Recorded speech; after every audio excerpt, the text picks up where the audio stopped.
Hi friends, welcome back to my channel. Thank you for being here. I watched a video yesterday. ObesetoBeast talks about body positivity versus self-acceptance. He actually watches a video where people talk about it. Has Dr. Drew in it, has two other ladies, great perspectives. I'm gonna put a link to that below this jazz. So I definitely highly recommend you to watch that, and then I'm going to share my thoughts on body positivity versus radical self-acceptance. To know my thoughts, well, not even to know my thoughts, to hear my thoughts, I feel like you need a little bit of a perspective on where I'm coming from. So as you can tell, I am white. This is it. This is what you get. Blonde hair, naturally, not pink. Wish I was a pink unicorn naturally. So because of this outside shell that I live in, I have received certain privileges being in the Western world, and also some hurdles that come with being in this shell this lifetime, because what is the first thing you see? You see this, you don't see what's inside my heart, what's inside my brain, and you just judge from what's here. We do that. We're social beings. It's just how it is. It's the world we live in. The world we live in categorizes us by the way we look and determines how society is going to treat us. So because of this, all of this, I have had certain things happen in my life. One of those is actually being judged as not as intelligent and the dumb blonde stereotypes. And because of that and other people's perceptions of me, I actually had a lower standard of myself for a long time, not thinking that I could do these things because other people thought that I couldn't do these things. So why even try if they already think that I have not the ability to do them? So that was a thing that I overcome in here because of how everyone else perceived me. That's like part of my perspective. Another part is I was sexually abused growing up by someone that I loved and trusted, and how that affected me is, for a long time I wanted to detach from the way I looked on the outside. Got some tattoos, and in the doing of that, it helped me take control of my own body again and feel like a sovereign being, not someone that just gets taken advantage of because of all this. And I had a hard time getting compliments from the opposite sex. Someone would look at me for a long time. I was fiery. I was projecting these insecurities of potentially being taken advantage of again. And since I had that, I tried to build up a shell. I shaved most of my hair off, kind of like a pink haircut. I thought that'd make me feel more powerful, more in charge of this whole being by being able to take control of the way I look on the outside. Like I said, I got those tattoos. I also ended up gaining weight because of using food as a security blanket to feel good, because, you know, eating food feels really good. It is the most utilized drug. Food is the most utilized drug. Most of us have a little bit of extra weight, which ain't a bad thing. That's not what this video is about.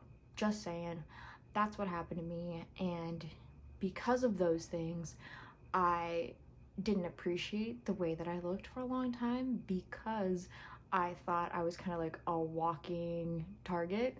That's literally it, having that victim mentality, thinking that at any point someone is going to do something to take advantage of me, and something's gonna happen that I have no control over. And it took a long time of accepting that this is the body that I have, this is the way that I look. If I wanted to change the things on the outside, it would be for my own self-love and self-worth and just my own desire, not to distance myself from someone else's view of me. And that took a long time to process and to get at the point where I am at now. And I'd say that's kind of like a good little synopsis of childhood, young adulthood, and now I'm at a point of understanding what the difference is between body positivity, which is we're still putting value on this outside fleshy shell that we live in. This is just our vessel of being here, and by putting more weight on that, you're still adding too much value on what this is versus everything that you have to offer. This is just the vehicle that you're driving. That's all this is.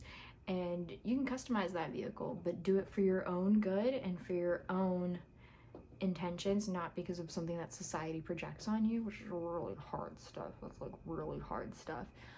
It takes a long time to work through your inner traumas and changing your perspective to be of one where you're actually at a point where you can radically accept yourself also. So when I say radical self-acceptance, I don't mean you can't change it, you can't improve it. It's just literally coming from this foundation of love. You built your own foundation of love instead of taking bricks from someone else's building. So I'm back, a little different lighting here, but let's keep going. What I was saying, radical self-acceptance. See, it's starting with a foundation you built for yourself. You can do that by keeping your word to yourself. If you say something, you do it. Little things that will also help you in the future really helps out also to build self-trust, to make it easier to have a level of radical self-acceptance. All these things, they just like push it together. The big difference is you're not comparing yourself, and you're being your own best friend. So body positivity, you're still feeding into the concept of this matters, and positivity means that there's a negative. So by saying we're being positive about ourselves, we're also having this, also there has to be a negative. So that means there is something we're saying on both ends, rather than just staying in the middle and being in a state of acceptance. And state of acceptance with not only your body, but where you are right now in your life is gonna give you so much more ease and freedom. Excuse me. Having just that level of acceptance in your own life and your body is going to give you so much more ease and freedom. And just being your own best friend, just be your own best friend. It's easier said than done, like with anything, but catching yourself, that's where the key is. Catch yourself, and that's going to help you nip it in the butt, and that's going to become a habit of yours of once you start to go down that way, turn it around. And turning it around is as simple as what Abraham Hicks says.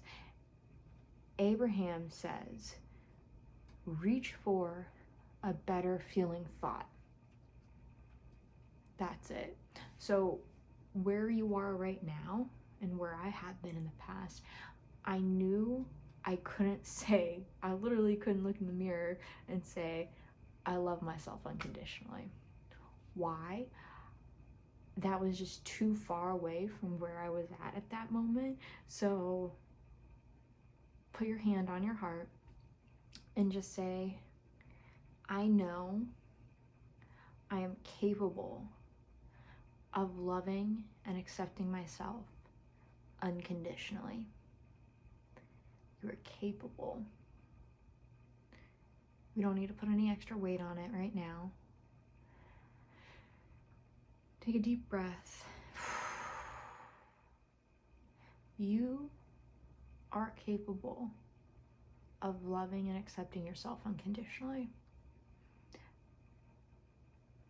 You do not have to be someone else to be worthy. You do not have to be in a certain stage of your life to be worthy. You are always worthy of your own love. That's it. That's what this comes down to. You're worthy of your own love. And I'm gonna talk more about this. If you want to know more about my story and what I've been through to get to this mindset, let me know. I appreciate you being here. Like the thing, do the follow. I appreciate you, and I'm gonna be more consistent than doing this every 2 months, promise. Yeah, thank you for being here on this journey and being here on Earth. Love you.